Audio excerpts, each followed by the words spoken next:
Hey everybody, this is Talkative Carl back again for another Christmas movie spoiler review. This time is a Lifetime movie, so it's going to be fairly quick. Starring Tia Mowry, one of the sister twins from like Tia and Tamara Mowry.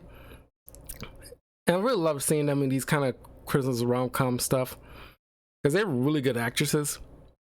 And I also like the holiday baking shows on the Food Network. When like October hits all the way through Christmas, I'm just like all in on it. The only thing I really wish they stopped doing, and I posted this on my Twitter a few weeks ago, with these contestants going over their little backgrounds. God, I just do not care for them, beating us over the head with their little sad sob stories. I'm sorry. And I know it sounds mean as hell, but I don't care about like your niece that 2 years ago went through cerebral palsy and y'all connected over food and stuff like that. I really don't care. Like, I should not need like a box of liters of wine just to get through these competitions because you got some sad tale. It's like, we're not here for that. I'm sorry. I want to watch some fun competitions. Can I have your freaking normal can you get contestants who have some decent normal lives without some tragic story? At the most I want to hear is like, I want to start my new business, or buy back the business that went, my family started that went out, and I want to use this money to start that back up, blah blah blah. That should be the worst of it. I should not hear about your grandmother went through dementia in the past year, and it's been a struggle, and she taught you how to cook, and oh my god, I don't want to hear this. But outside of that, I do love those baking competitions. And so movies like this I'm always into. So this movie is directed by Max McGuire, written by Carly Smalley, or Small maybe, and it stars Tia Mowry as Alicia Geller, Luke Humphrey as Logan Forrest, Rebecca Amazalg as Kate McCartney, Raven Douda as Viola Kringle. Oh my god, like these Christmas rom-com Lifetime things, they need to ease up on the naming characters after holiday themes. Like, god, can you just get the theme? We've got the Christmas stuff going on. We don't need characters named after Noel or Kringle or Holly or crap like that. Like, jeez. We got Scott Gibson as Rick Kringle, the husband of Viola. Rutherford Ford Gray as William Faison, Viola's grandfather, or I'm sorry, father. Michael Kringle Christopher Amari as Michael Kringle, and Mekdis Teshome as Kimi Kringle, their brother and sister. And we got the friend and former boss of Alicia, Bobby, played by Buddy Balestro. And I gotta say, I want to point this out here and now because this is almost cartoonishly, stereotypical, where the guy is friends with Alicia, and every time she FaceTimes this dude, because he's a chef himself, and he's a chef from New York, and she's in Chicago, and he's doing this exaggerated. I know he's Italian and everything like that, but you gotta do the whole exaggerated, like, "Hey, yo, would I lie to you? Come on!" And it's like, whoa. It's like, are you sure that's not borderline racist a bit? It's like, this is borderline like stereotypical. It's like you're doing the hand gestures, the overinflated accent, and it's like maybe that's him, but slightly exaggerated. But it's like, bro, whoa. But anyway, Alicia works as kind of like a cooking instructor, and works for this like soup kitchen. In a way, I think it's like a soup kitchen, or just like feeding the community or some kind of thing. And she lives in a duplex with her adoptive father, who both have went through still like overcoming like a grief of loss of the adoptive mother 2 years ago. And you learn that she was kind of like a rising star, or at least on the at least working at a restaurant, hoping to build herself up as like a chef with her own place. But after her mom getting sick, and she couldn't focus, and when she was tasked with doing some kind of dish or something like that, right when a reviewer, like a restaurant reviewer, come into play, and it not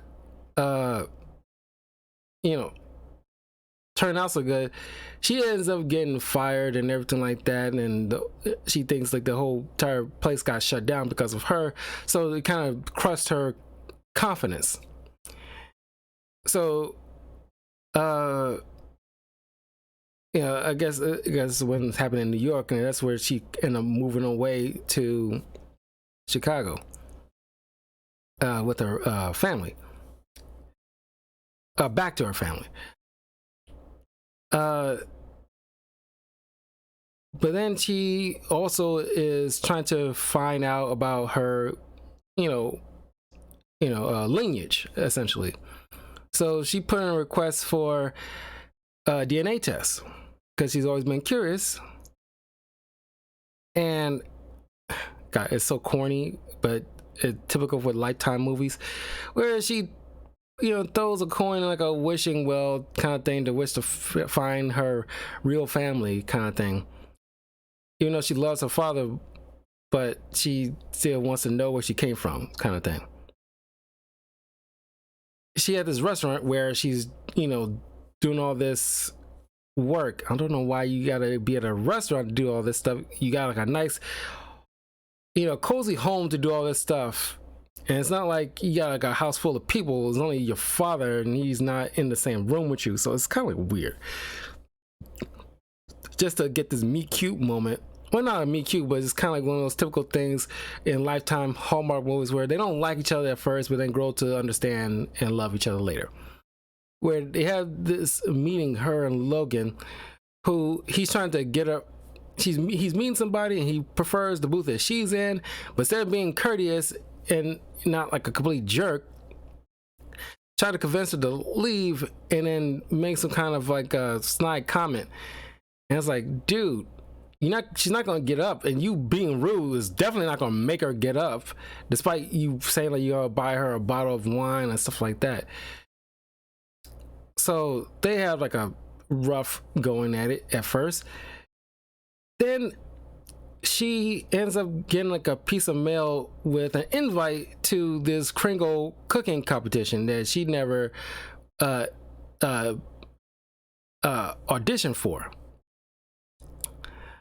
because a previous contestant dropped out, so her name was put in his place. And she goes there and sees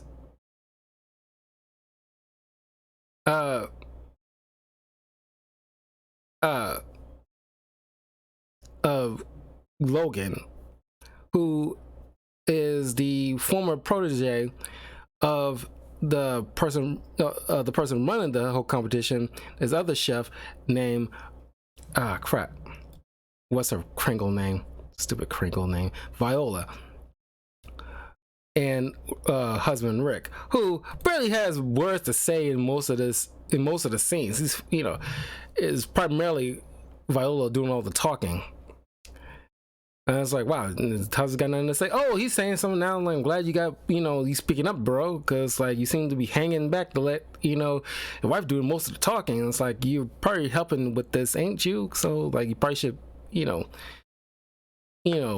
assert yourself and not just like hang back so much.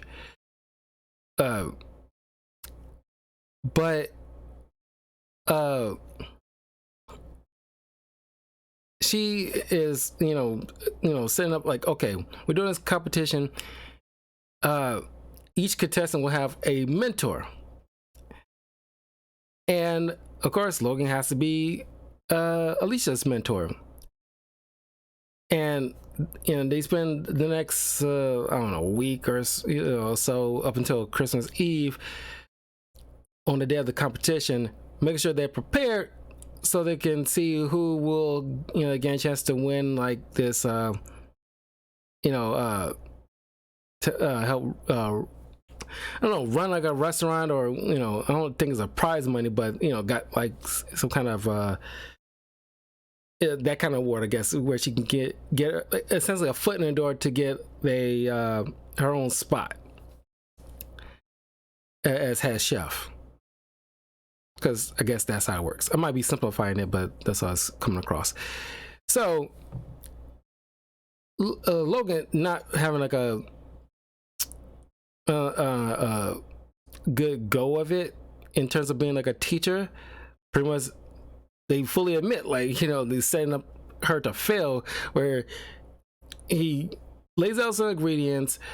It kind of reminds me of Food Wars anime, because it's kind of like a situation where one of the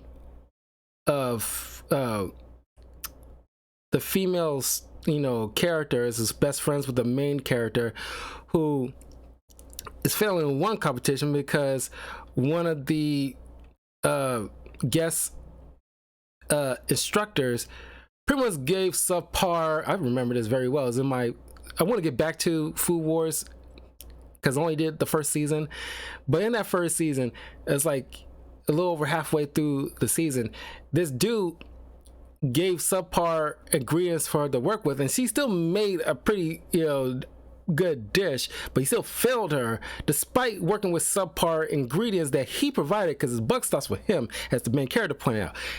And I love that, just giving her a second chance to get back in the competition.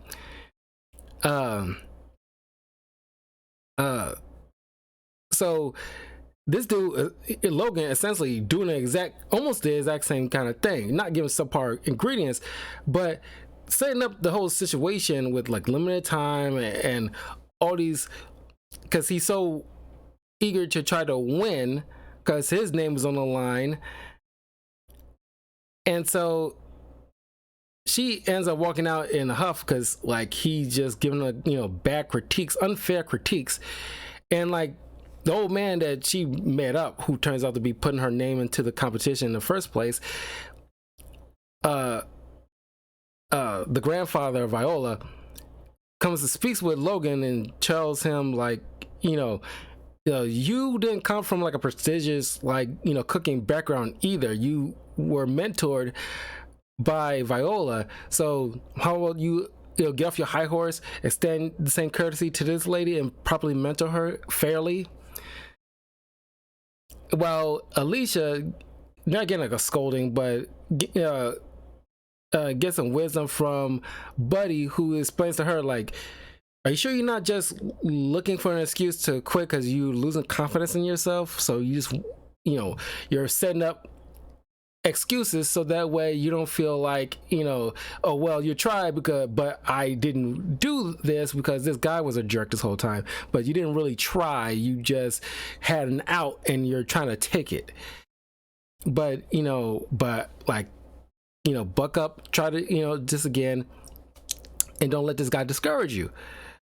And so the next day, Logan apologizes, and this time they're gonna try this all over again. He gave her a fair critique of the next meal, and it turns out pretty very solid.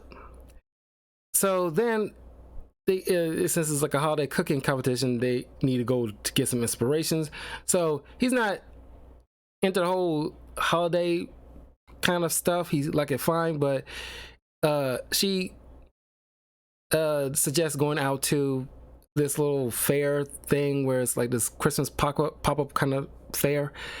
And I like his line of dialogue because that's how I freaking feel when it comes to these movies. Even though I watch them just to, you know, talk crap. Where it's like, oh God, please don't tell me one of those Christmas nut jobs. That you know, but it's like, yeah. And I'm so glad the main plot of this is trying to rekindle his love for the holidays or crap like that. It's not about that. I'm so glad it's not about that, because it's like, you know, there's, I don't want to sit there and him like, oh my God, looking at this cookie reminds him of the time that he's, you know, went on this reindeer farm with his mom that before she passed away, blah, blah, blah. No, it's like, you know, I like Christmas fine, but, you know, I'm not going to sit there and go, you know, singing on Holly Jolly Christmas among, you know, a bunch of strangers. But, you know, but he, on some level, he was acting like, not like a total Grinch, but he's not like so horny for the holidays like everybody else is. But he did get inspiration from, you know, trying out these holiday treats that helped them with their cooking. And eventually, these two starting to like each other a little bit, and he invites her over to the Kringles family house to, you know, do like party games. And all the while she's waiting on the results of her DNA test, and it shows that the grandfather, William, is her direct, her grandfather. So it means that Viola and Rick are her parents, and their other son and daughter are her siblings. So she leaves out in a huff and confesses to Logan while her dad, or her adopted dad, was eavesdropping, that, you know, they're her direct family, and she doesn't know what to do with it.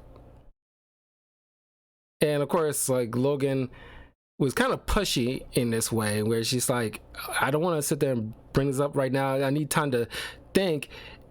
And instead of, it's like, dude, respect it, back off. And since it could have been written a little bit better to make this whole cliche, you know, third act breakup thing more organic. And this seems very forced, in my opinion, where the dude, like, she doesn't want to talk about it right now. She needs time to think, and you keep pushing, and it's like, dude, back the heck off. She doesn't want to do this right now. Let her, let this sink in and mull it over a bit.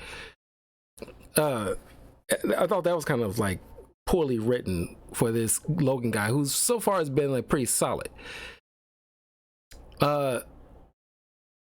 But then she confronts William, who she met earlier in the film, who stopped by because he, mentions how years ago he had this health scare. He always wanted to know what happened to their Viola and Rick's first child, who they had to give up for adoption because they wasn't financially ready or responsible enough to raise a child at that time. Don't know why they never bothered to circle back to figure that out. That seems kind of wild to me that it took the grandfather to do it. So he put his own DNA into this, like, lab or whatnot, so that way he can find any, the relative that they was given up. And so he want to give her space to, feel ready to bring up to the rest of the family if she so choose to. Now, mind you, the grandfather, the daughter, and the children all have kind of, not Caribbean, but kind of like very islandish, Miss Cleo type of accents. Jamaican, I guess. And notice how Alicia doesn't have the accent. And you can make the argument, sure, she was raised in a primarily English-speaking household. But it's just that I don't know. You got somebody who's like adopted from London, whose parents are from directly from England. They had moved to America and like gave their first child up for adoption, something like that, and the kid was raised in another foster home. That kid will still have some kind of accent because of just how DNA works, you would think. And sure, maybe over time, maybe that kind of got diluted over the years, but I don't know. It just seems like she should have had like an accent too. That call me now accent. It's like it was Cleo. I can't do a freaking good Jamaican accent like that.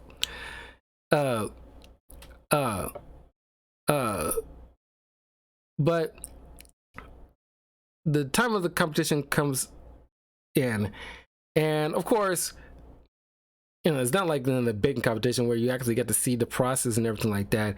But all that has come to fruition now, and of course, Alicia wins, and the foster father meets up with everybody at Viola's place, and then he shows off the picture of the his late wife, and on the back is like the date when Alicia was adopted and everything like that, and the birth and everything like that, and Viola looks at the year and everything like that. She's put two and two together. It's like, oh my God, you're my daughter. And she runs, Alicia runs out because she's embarrassed, because she feels like she's like, she admits to her foster father, like, I didn't want to make you feel like I was replacing you.